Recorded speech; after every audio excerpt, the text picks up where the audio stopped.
समस्या? अबे हमारे जीवन में कहां से आएगी समस्या? कीप काम बे।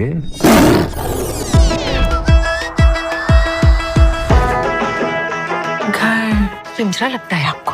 पति ने खुद को जानवर कहा, ये भूल गए घर को पिंजरा कहा, ये पकड़ लिया। তো বন্ধুরা 2019-এ কার্তিক আরিয়ানের একটা মুভি এসেছিল, মুভিটার নাম ছিল পতি পত্নী और वो। তো সেই মুভিটারই সিকুয়েল এসে পতি পত্নী और वो दो। তো মুভিটা দেখে আসি আমি কালকে যায়। তো মুভিটি কেমন হচ্ছে সেটা আলোচনা করবো তোমাদের সাথে। তার আগে বলে দিই, তোমরা যদি মুভিটা দেখতে চাও, সামনে কোনো সিনেমা ঘর থাকলে সেখানে যাই দেখতে পারো। এই মুভিটি দেখার জন্য তোমাদেরকে কমসে কম 1 ঘন্টা 57 মিনিটের সময় দিতে লাগবে। এটা একটা রোমান্টিক কমেডি ফিল্ম।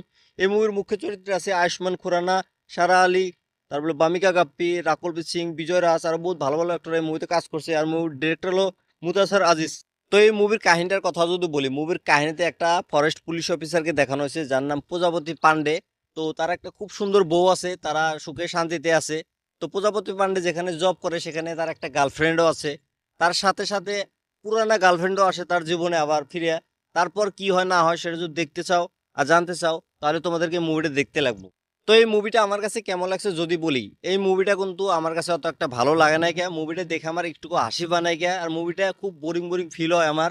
তো সে কারণে আমার কাছে এই মুভিটা অত একটা ভালো লাগে না। তোমাদের কাছে ভালো লাগতে পারে, তোমরা যা দেখতে পারো। আর এই মুভিতে কাহিনীটা দেখাচ্ছে না, এরকম কাহিনী আমরা এর আগে অনেক মুভিতেই দেখছি।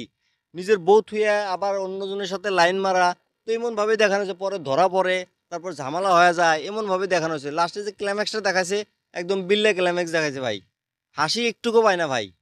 বাকি আয়ুষ্মান খুরানার কথা যদি বলি, আয়ুষ্মান খুরানার অ্যাক্টিং ভাই ওরকমই দেখছি যেরকম আগের মুভিগুলোতে দেখতে পাইছি।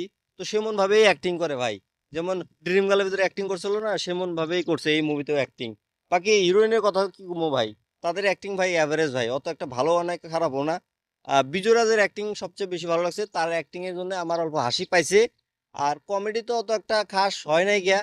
আর সিনেমাটোগ্রাফি গেলা আবার খুব ভালো হয়েছে, ডাইরেকশনও ভালো আছে, ব্যাকগ্রাউন্ড মিউজিকও ভালো। আর তোমরা যদি মুভিটা দেখছাও তাহলে আমাকে কমেন্ট করে জানিয়ে দাও মুভিটা তোমাদের কাছে কেমন লাগছে। আর যারা যারা এখনো দেখো নাই তারা যায় মুভিটা দেখতে পারো। আর আমার রিভিউটা তোমাদের কাছে কেমন লাগছে সেটা তোমরা কমেন্ট করে জানিয়ে দিও।